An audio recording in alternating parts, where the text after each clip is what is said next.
this video is going to talk about some of the really basic paper sculpting techniques.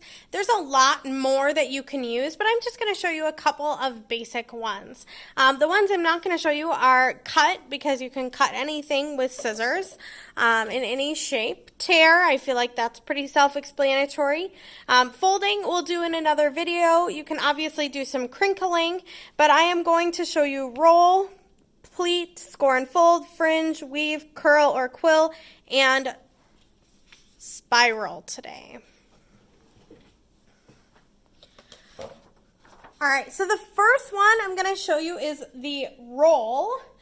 So rolling, you can cut pretty much any size paper. And rolling, you're pretty much just rolling it and taping it. So you'll use your tape. You can use glue as well, but for our purposes, we'll just use tape, and then you will tape that seam. Using rolling makes great towers, so if you've got anything that you need to be cylindrical, rolling is a great technique.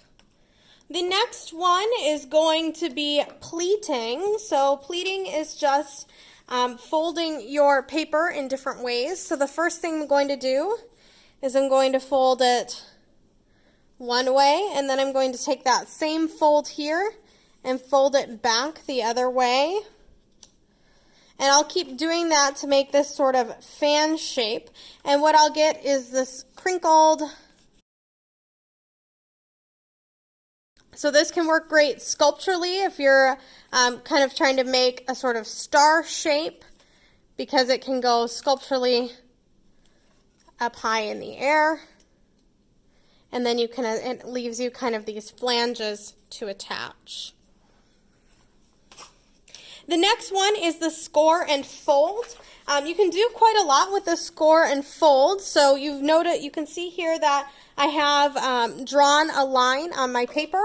And then what I've done is I can just trace over that line with the side of a piece or a pair of scissors. And I'm not going all the way through.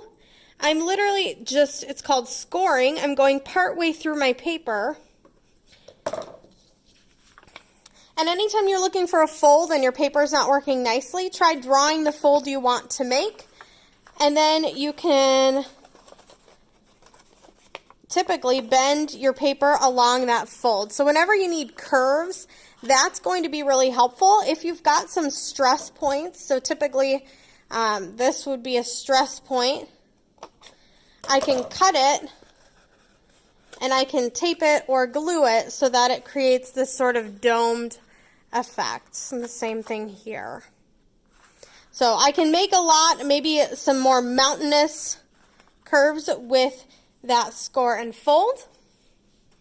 Fringe is fairly self-explanatory. You have one piece here that you're going to leave intact, and then you cut along the edges to create that fringe.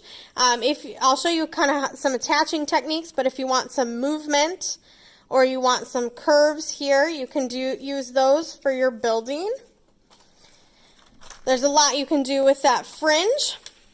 And then you could also do some weaving. So weaving is the next one. And what weaving is you're just alternating your pattern here. So I'm weaving this green paper over and under and over and under. And then my next one, I'll do the opposite. So I will go under, over, under, over. If you are doing some sort of like thatched roof, maybe it's for a beach or something, this woven pattern would be a good way to let light in. You could have your weavings be a little bit farther apart. And then you can kind of play with, pulling some areas up. Here we go. And you could have some movement vertically as well with that fringe. And then you'll just tape or glue exactly where you want it in that weave. The next one is curling or quilling. So I've got a little piece of paper here, and if you've ever done this with ribbon, it works really well. What you're going to do is you're going to press the paper against a pair of scissors. This works better with thin paper and thin strips. And you can start to just run your finger. Be really careful with sharp scissors, but you're going to run your finger across and pull it, and it'll give you these nice, cute little curly cues for you to use in a sculpture or in your buildings if you want some really interesting movement. And you can kind of stretch them back out. There's a lot that you can do with these sort of curly cues. And then the last one is a spiral. So I've drawn a spiral. You can get your compass if you want to be super exact with it. But then I'm going to just cut into the interior of the spiral.